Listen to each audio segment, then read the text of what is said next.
દાદરા અને નગર હવેલી, દમણ અને દીવમાં જે ફોરેસ્ટ ડિપાર્ટમેન્ટમાં વેકેન્સી નીકળેલી છે ફોરેસ્ટ ગાર્ડ અને ફોરેસ્ટરની, એમના એડમિટ કાર્ડ ડાઉનલોડ થવાનું શરૂ થઈ ગયું છે.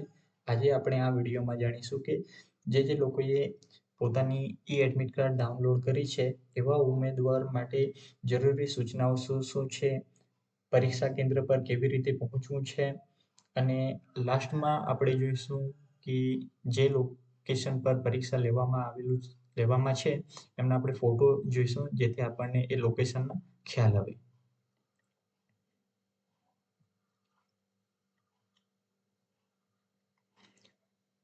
સૌથી પહેલા આપણે એડમિટ કાર્ડ જોઈશું, જેમાં આપણે જોઈ શકીએ છીએ કે ફિઝિકલ એક્ઝામિનેશન જે cricket stadium near police training school Sayli Silvassa આપણને જોવા મળે છે. પછી એના આગળ આપણે જોઈએ તો રિપોર્ટિંગ ડેટ એન્ડ ટાઈમ આપણને જોવા મળે છે. જે અહીં આ એડમિટ કાર્ડ છે એમનું 20/1/2025 9 વાગે સવારે પરીક્ષાનો રિપોર્ટિંગ ટાઈમ છે. અહીં મારા પાસે 2-3 એક્ઝામ્પલ છે. અહીં આપણે જોઈ શકીએ છીએ કે આ એક બીજી એડમિટ કાર્ડ છે, જેમાં આપણને તારીખ અલગ જોવા મળે છે. અહીં આપણને તારીખ 21/1/2025 અને સમય 9 વાગ્યાનો જોવા મળે છે. એક બીજી પણ એડમિટ કાર્ડ છે, જેમાં આપણને તારીખ 4/2/2025 અને સમય 9 વાગ્યાનો જોવા મળે છે. તો આપણે આ રીતે કહી શકીએ છીએ કે અલગ અલગ જણની અલગ અલગ તારીખ હોઈ શકે છે. આપણને 2 મહત્વના મુદ્દાઓ જોવા મળે છે આપણી એડમિટ કાર્ડમાં, જેમાં પહેલો મુદ્દો છે ઉમેદવાર માટે જરૂરી સૂચનાઓ અને બીજો મુદ્દો છે પરીક્ષા કેન્દ્ર પર કેવી રીતે પહોંચવું. આપણે સૌથી પહેલા ઉમેદવાર માટે જરૂરી સૂચનાઓ શું શું છે એના વિશે આપણે વાત કરી લઈશું, જેમાં કુલ 7 આપણને મુદ્દાઓ જોવા મળે છે. તો સૌથી પહેલો પોઈન્ટ છે કે જે ઉમેદવાર છે એને 9 વાગ્યા પહેલા પહોંચી જવું છે. મોડા આવનારને પરીક્ષામાં પ્રવેશ મળશે નહીં.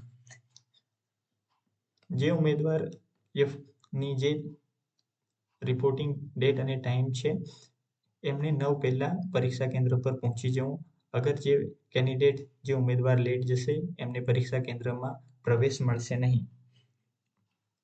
સેકન્ડ પોઈન્ટ છે એડમિટ કાર્ડ સાથે ઓરિજિનલ ફોટો આઈડેન્ટિટી કાર્ડ લઈ જવું, નહીં તો પરીક્ષા સ્થળે તમને પ્રવેશ મળશે નહીં. હવે ઓરિજિનલ ફોટો આઈડેન્ટિટી કાર્ડ માટે આપણે કયા કયા ડોક્યુમેન્ટ લઈ જઈ શકીએ છીએ? આધાર કાર્ડ લઈ જઈ શકીએ છીએ, વોટિંગ કાર્ડ લઈ જઈ શકીએ છીએ, પેન કાર્ડ, ડ્રાઇવિંગ લાયસન્સ, આપણો પાસપોર્ટ, એવા તમે ડોક્યુમેન્ટ લઈ જઈ શકો છો. બસ એટલું ખ્યાલ રાખજો કે જે તમારી એડમિટ કાર્ડમાં નામ છે એ નામ અને તે તમે જે ઓરિજિનલ ફોટો આઈડેન્ટિટી કાર્ડ લઈ જાઓ છો એમાં નામ અને જન્મ તારીખ તમારી સેમ હોવી જોઈએ. થર્ડ પોઈન્ટ છે કોઈ પણ પ્રકારની ગડબડી જેમ કે ઢોંગ, પ્રચાર વગેરે એટલે કે ઇનલીગલ એક્ટિવિટી કરવાની નહીં. જો તમે આવી ઇનલીગલ એક્ટિવિટી કરશો તો તમને વર્તમાન પરીક્ષામાંથી રિજેક્ટ કરવામાં આવશે. ભવિષ્યની જે પરીક્ષાઓ લેવામાં આવશે એમાંથી પણ બાકાત કરવામાં આવશે. પોલીસ કમ્પ્લેન પણ થઈ શકે છે. ચોથો મુદ્દો છે ફિઝિકલ પરીક્ષામાં પાસ કરેલ તેવા ઉમેદવારોને કમ્પ્યુટર આધારિત પરીક્ષા આપી શકે છે. એટલે કે જે ફિઝિકલ પરીક્ષા પાસ કરશે તેવા જ ઉમેદવારો કમ્પ્યુટર આધારિત જે પરીક્ષા છે એ આપી શકે છે. પાંચમો મુદ્દો છે ફિઝિકલ પરીક્ષામાં હાજર રહેવા માટે કોઈ પણ TA-DA ચૂકવવામાં આવશે નહીં. TA-DA એટલે કે યાત્રા ભત્તા, મહંગાઈ ભત્તા, જે તમને આપવામાં આવશે નહીં. છઠ્ઠો મુદ્દો છે જો ઉમેદવાર ઊંચાઈ અને છાતીની કસોટીમાં પાસ થશે તેમને જ એ જગ્યાએ સવારે 5 વાગ્યે વોકિંગ ટેસ્ટ આપવાની રહેશે. અહીં પોતપોતાની તારીખ અલગ અલગ હોઈ શકે છે. જેમ કે અહીં 21/1/2025 છે.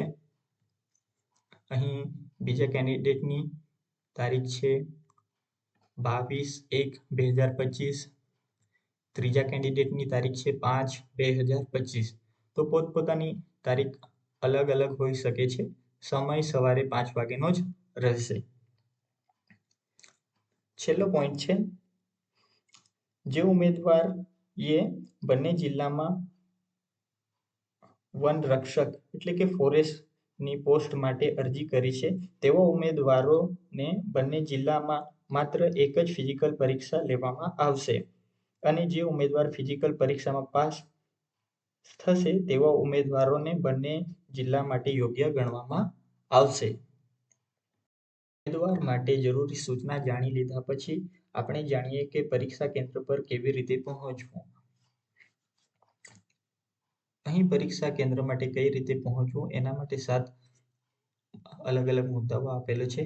જે લોકો દાદરા અને નગર હવેલીમાં રહેતા હશે એમને તો ખબર જ હશે, પણ જે લોકો દાદરા અને નગર હવેલીમાં નથી, બીજા સ્ટેટના છે જેમ કે ગુજરાત, મહારાષ્ટ્રના, એમના માટે આપણે અહીં 7 મુદ્દાઓ જે છે એ જોઈ લઈએ.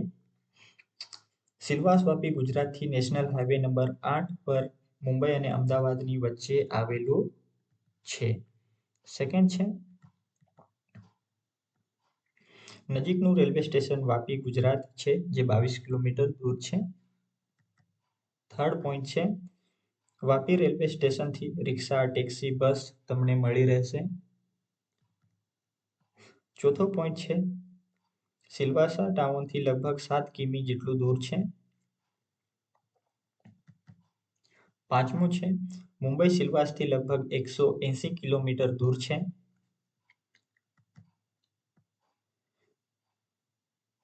છઠ્ઠો મુદ્દો છે, સુરત સિલવાસથી આશરે 150 કિમી એટલે કે 150 કિલોમીટર દૂર છે અને તમને અહીંયા હેલ્પલાઇન નંબર પણ જોવા મળે છે અને 7મા નંબરે તમને ગૂગલ મેપની લિંક પણ જોવા મળે છે.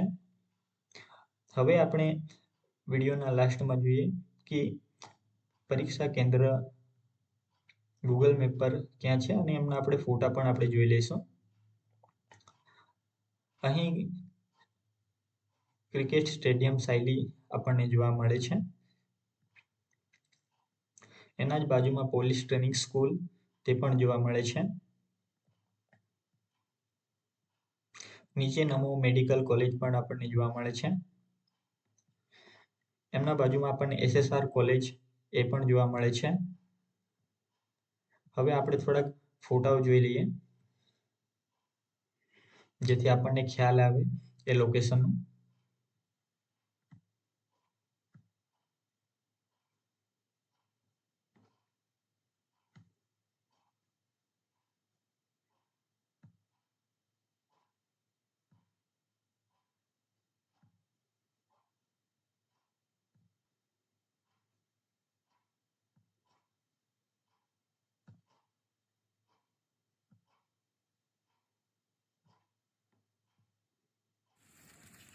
આ છે મિત્રો સાયલી પોલીસ ટ્રેનિંગ સ્કૂલ છે, એમનો gate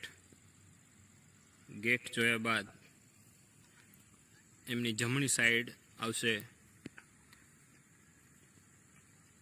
public police training school Sayli છે, એમનું મેઇન બિલ્ડિંગ એડમિનિસ્ટ્રેટિવ બિલ્ડિંગ છે.